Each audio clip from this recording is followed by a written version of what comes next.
Okay, and that's the topic that I kind of coined this, or the title, right? The trajectory of pitching development and how to build the modern arm. Okay, what I mean by that basically is what the angle I want to come at this with is from a training age standpoint versus biological age. And what I mean by that basically is like biological age is going to be like physically how old you are, right? I'm 32, about to turn 33. If you're 14, you're 14. Okay.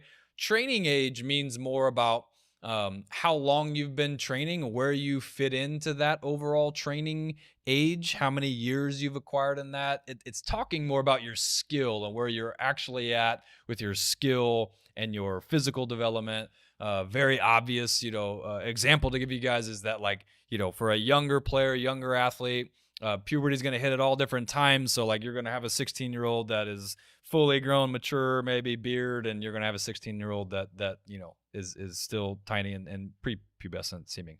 So training age, I wanted to quickly define that. That's going to be kind of the angle that I come at this with. I think that's some of the biggest misconceptions that I hear from people and players and families, all different ages. I don't care if they're 12. I don't care if they're 25. The idea that you're chasing velocity or pitch design or sequencing or any type of arsenal development too soon is usually some of the biggest culprit, because of a topic called training economy, essentially just meaning time. That the more we divide our time, the less focused our training and our objectives get. Okay, so that's kind of the misconception, if you will, the angle that I'm going to come at this conversation at. Okay, I would say that elite development happens in layers, and these very specific layers. Okay.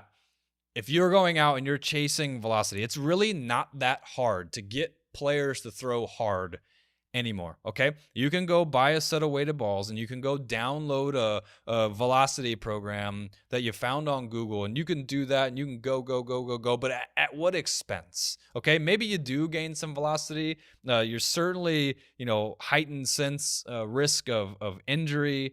Are we throwing the command and execution of all of that like out the window to achieve that? And none of those things are fruitful in the long term.